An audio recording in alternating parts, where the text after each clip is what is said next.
Hi, I'm Nicholls, head coach of London Grapple, and today I'm going to show you how to escape mount and some connections with your opponent move into the back through this escape. So, Will's going to mount me. I'm going to talk a little bit about how mount should be applied. So, an offensive mount is a high mount.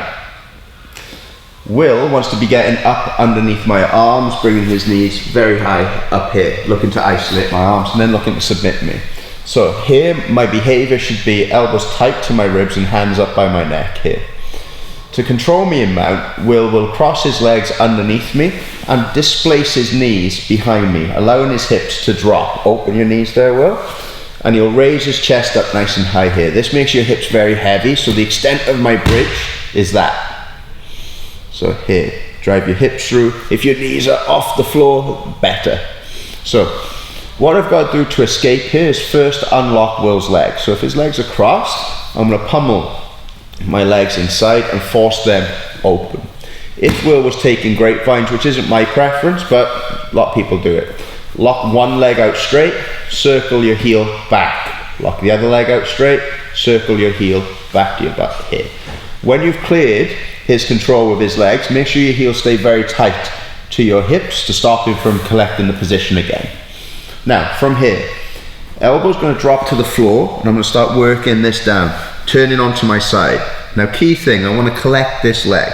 Fully straighten your right leg and start forcing the knee down. This foot may go inside a little bit or stay on the outside here. This leg will step over, hooking it, and I'll drag it inside. I'm not done yet. I need this knee. Currently, it's still very heavy. So what I need to do to make it light to collect it is extend this leg there. So I extend the leg, this knee starts to float. My hand helps it go in, but most of the work is done by my lower knee coming right up to my chest here. Off of this, my toes are on the ground, I turn and I start looking to underhook again and go into our dog fight sweeping system, where we would take this leg out, straighten the leg, start popping up to the knees and work into our dog fight. So one more time. We're in mount. Hands high up by our neck, he's crossing our legs. Feet, work them open, inside. Fully straighten one leg. Common mistake I see is people straightening the leg over the top of their opponents. Don't do that. You want to straighten it and have it on the floor. Turn onto your side, start pushing the leg down, step this over and make sure your knees are running parallel to each other. I'm not overexposing my back. You do want to be careful of your opponent moving up to attack your back, but there are defenses there as well. From here, extend the top leg. This makes this lower knee light and drag this leg out from underneath you. Start turning in so you have your underhook. Then you want to move immediately to be an offensive. Coming up into your dog fight, straightening the leg, popping up, and then working our three sweep options here. Now it's important to connect back escapes with mount escapes as well. So this escape I like to use does often expose my back and people will move to that. So we'll do that very quickly. If I'm turning, even if I collect the leg, we'll shoot this knee up nice and high and start looking to chest it back to, and now I'm in trouble. So, when somebody's on my back, this is how I react.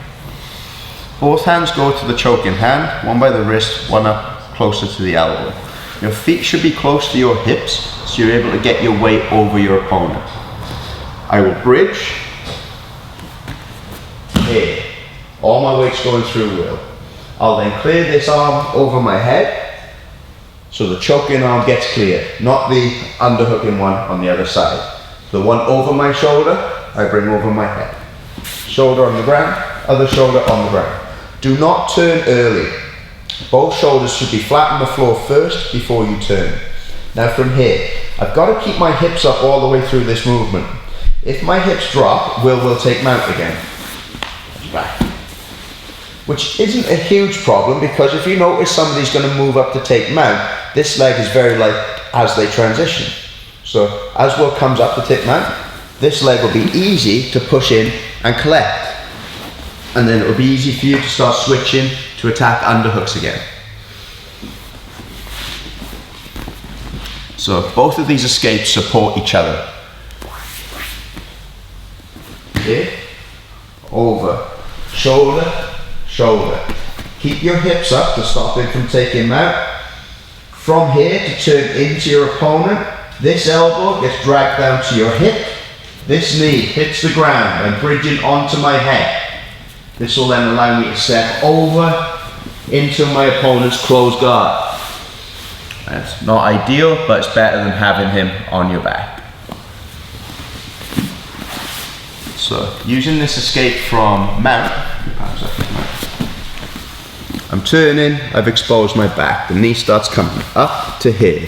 I notice he's going to sit down, so I have my feet ready and I bridge early. So you see I'm already halfway through the escape.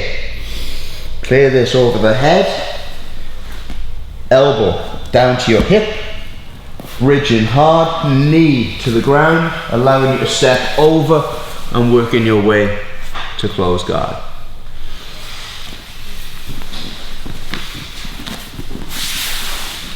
So the whole thing.